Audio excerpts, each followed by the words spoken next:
Welcome. Baruch atah Adonai Eloheinu melech haolam asher kitshanu b'mitzvotav v'tzivanu la'asok b'divrei Torah. Morning. Thank you. See what I can do. Oh, there we are. And this is where we're continuing. And by the way, we're still on the first day. This is the third year we're doing this, and we're just finishing up the first day of creation. Vayikra Elohim la'or yom, and God called the light day. V'lachoshech kara laila, and to the darkness he called night. Vahi erev, vahi boker, there was evening and there was morning.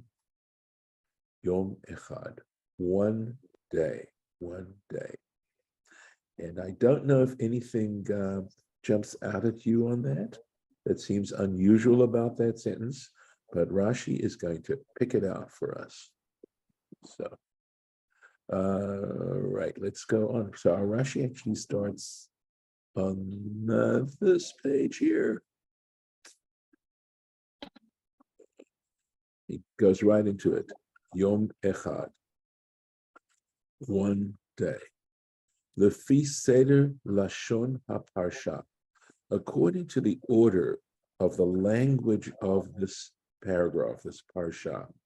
Haya lo lichtov Yom Rishon. This is the strange thing. It should have said a first day. It doesn't say Yom Rishon. It says Yom Echad. And that is bizarre. And why would it say Yom Echad, right? Why didn't it say Yom Rishon? So, Yom Rishon kamosha katuv b'sha'ar hayamim, just as is written in the other days.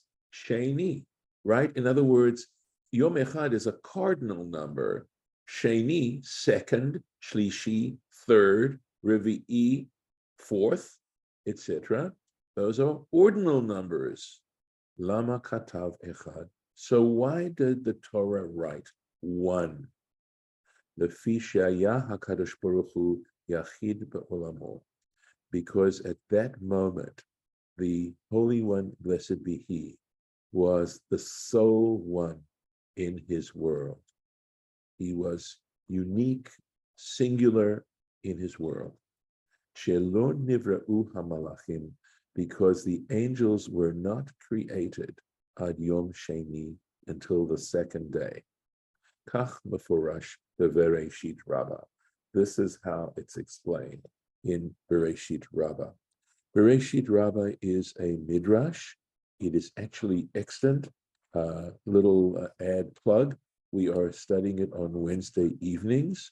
And in fact, it has taken us 9 years to get to the end of Bereshit, of just the Parsha of Bereshit, and we're on to Noah at this point. But it has amazing stuff in it, and we know already, of course, that Rashi refers to this. Bereshit Rabbah means, of course, Rabbah, Midrash Rabbah means the great Midrash. So again, this, we've answered a question, but in truth, we've raised other questions as well. Because as I go through this year after year, I start to try to extrapolate are there any underlying ideas that maybe we miss because of the way in which we tend to look at things scientifically or historically, as opposed to from a literary standpoint. And I've sort of driven home this idea of approaching the Torah from a literary standpoint and not a historical or a scientific standpoint, that the Torah isn't trying to speak to us in that kind of language, and that in some ways the language of the Torah is actually somewhat unique. And by the way, since I mentioned Midrash Rabbah is very sensitive to this. And we have in Midrash Rabbah the opinion of many Amoraim. These are rabbis that are mentioned in the Talmud, discussing their interpretations of these various statements. So here when we say, what does it exactly mean to say that God was singular in his world? And my sense is that what we're talking about is relationship. We're talking about God's relationship to the world. And frankly, in general, that is what we're talking about when we're talking about the Torah. In other words, in a way, to reflect that beautiful title of Heschel's, God in search of man, right? And there's been sometimes I've sort of used a metaphor of a grand experiment and in answering the question or attempting to answer the question, why did God create the world in the first place, right? The Hasidim, apparently there's a Hasidic interpretation that's just beautiful that says God had a taiva, God had a lust to create the world. And what we're talking about is an appetite, because appetites are not rational issues, they're impulses and have to do with deep, issues within our psyches as to why we want these particular things and why we have an appetite to do it. I'm thinking, of course, of an article that I read where people had to explain why they loved chocolate or why they loved a particular food. And after they actually sat down and thought to themselves exactly why did they like that particular food, some of them came up with a solution or the conclusion that they really didn't like that food that much, which to me just simply says, because appetites come from a different place. They're not a rational sense. They're not from the rational side of us. At any rate, the way I like to try and explain it sometimes is to say that God had decided to do this experiment to see that if God created human beings with all the gifts that human beings have, both both in terms of their own very makeup as human beings and the world in which they were put. And you know that sometimes the tradition describes this world as a prepared table, that this act of creation was God preparing the table for human beings to feast at, and whether or not such a person, created or people created in this particular way, would recognize their creator and be able to live out lives of appreciation for these particular gifts. At any rate, so it's an experiment. That's how I try to think about it. Onwards. Vayomer Elohim, and God said, or God thought, remember? Yehi, let there be a rakia, the toch hamayim, within the water, or in the midst of the water, the middle of the water. And the word rakia, it's hard to, I know that it's so often translated as firmament, but how well do we know what the word firmament means? Well, in trying to explain this word, the word rakia is related to the word rikuot, and rikuot has to do with the process of beating metal plates into very thin film. So rakia actually refers to, as it were, a film, a very thin film within the midst of the water. Vahi mavdil, and let it divide bein mayim lamayim, because it's in the middle of this ocean, this water, okay, let it divide between one water and the other water, because now there's a division in the water. You have to see that we are speaking extremely poetically or metaphorically. This is not a scientific explanation of the physical creation of the world. I believe this is a description of the spiritual creation of the world. In other words, of the underlying spiritual issues on which the world is based. And I have come to the conclusion, this is some years ago, that water represents divine judgment. And this is actually supported by the story of Noah and the flood. And this rakia, this thin film, has to do with the aspect of divine mercy that prevents the waters above from inundating the world, and presumably the waters below also inundating the world and destroying human life. But when we're talking about this water here, we are talking about divine judgment. And it's not that I've read something somewhere. I have not come across another biblical interpreter who obviously would have way more authority than I would. But on the other hand, when there are other places in the Torah, such as, example, the Noah story, which would tend to support the point that I'm trying to make. So again, if we're willing to move away from an overly literal understanding of the words we're reading, I think we will get far greater spiritual values from all of this, and we don't get involved in, well, the Torah really isn't describing nature and it's unscientific and all this kind of thing. It's not supposed to be. It's not supposed to be. So we are talking here about the sense that the world does operate with a system of judgment and that there is accountability. And that's what's happening through this particular passage. I will go ahead and look at the Rashi on this, and you can see for yourselves whether there's a little bit of an allusion to what I'm saying in this Rashi. It's very little, I will tell you right now. So, Yehi Rakia. So that statement, let there be a firmament. So it's a major command, right? God is giving a command. And when God gives a command, when the creator of the universe gives a command, that is a powerful, powerful statement.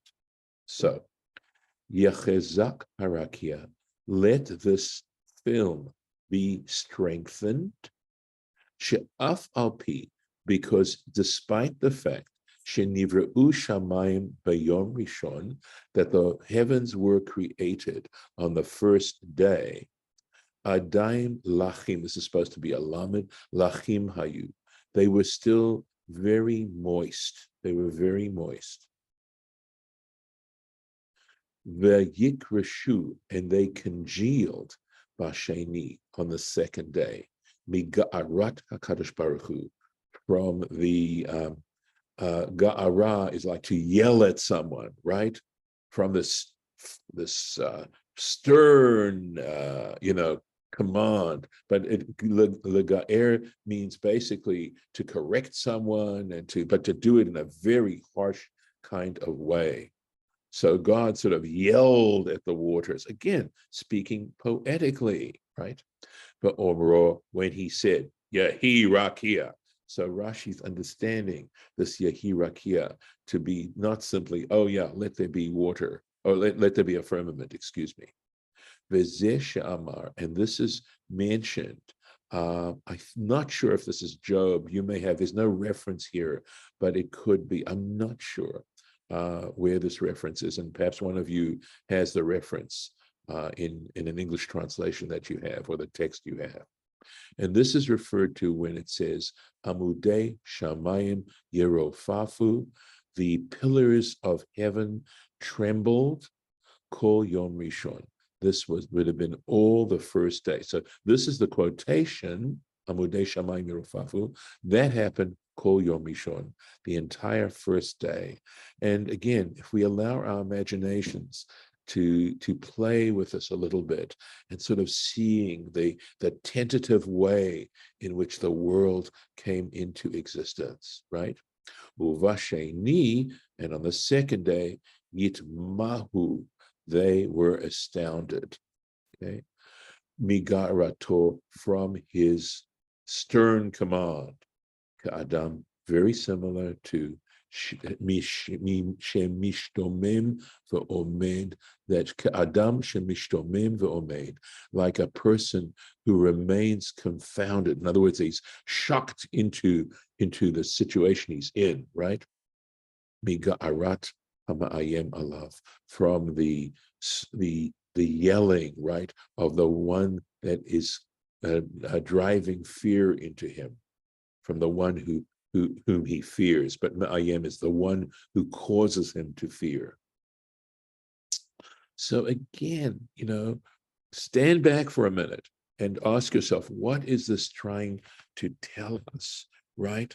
That I'm thinking, right, as we're discussing this, is that in some ways, this is dealing with a very fundamental problem, because we know that the wicked prosper in this world, that there are times when the wicked prosper, and that in some ways the emotional valency that is underneath this particular verse is that in some ways, there was a part of God, that part of God that would have demanded strict justice was angered.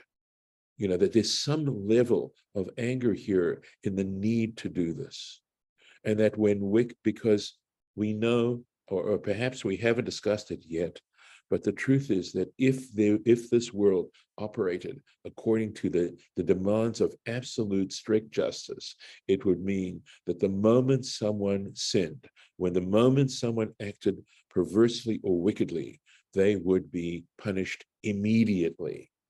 And that isn't what happened. And we know, right, the principle of justice delayed is justice denied.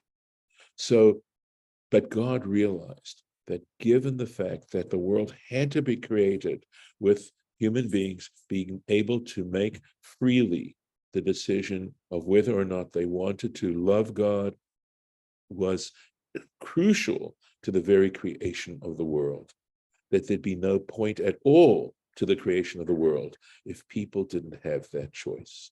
And knowing that people had that choice, there was the risk always that people would choose to be unappreciative and unloving, and the world would come to an end.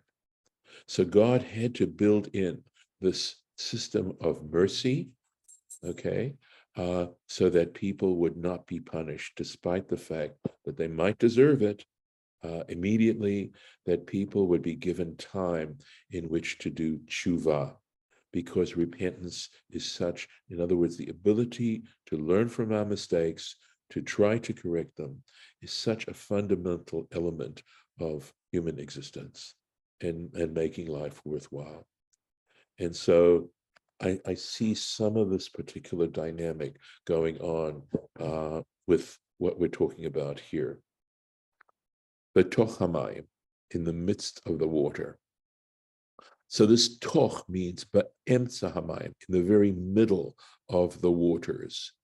Sheyesh hefresh, because there is a distinction, bein mayim ha'elyonim, between the upper waters, la rakia, that are above the rakia, kamo bein harakia lamayim she'al ha'aretz. Okay, and between the waters that are distant from this firmament, that are the waters that are on the earth, that are distant from this rakia. This is such a dense text that I still have to, even though I feel that I've been able to work out just a few little things, nevertheless, a question that I would have is, the greater significance of the water that is on the earth. And again, as I'm raising the question, etc., we realize just how much water is necessary for the preservation of life. And if you ever either read or watched the series by Abba Eban called Civilization and the Jews, Abba Eban points out really very, very well, something I never learned in public school, was how controlling water supply, the ability to control one's water supply, was the very foundation of civilization. That people could gather in one place, that life that was totally nomadic no longer had to take place once people figured out how to make sure that there was a steady amount of water in any given place, and that this is the way city life started to develop, and consequently civilization. Because when you're moving, you have other things you have to take care of, and it's a lot of trouble. We know that, I do, certainly. And so being able to gather in one place allowed people to get together and form communities, have discussions, create music, the arts, etc., etc.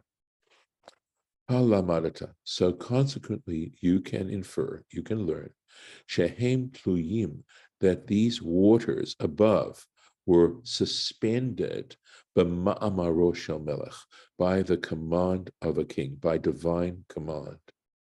So again, the sense in which our lives are very, how can I put it, tentative, depending on how we behave. And of course, we are seeing in our own time the effect of human neglect of the natural forces that are required to sustain life. And we realize that. So this is already being suggested here in these particular passages. And again, one way of understanding a religious life is the question of how do we relate to the universe? Given our abilities as human beings, how do we choose to relate to the universe around us? In other words, to creation, to this story in some ways that we're reading about right now. How do we relate to it? And with this, I'm going to end this morning's class. So I'm going to put a marker. And before I stop the recording, if anyone would like to ask a question, make a point, share a concern, I'll wait a moment and let you do that if you want to. Does anybody want to share anything at this point?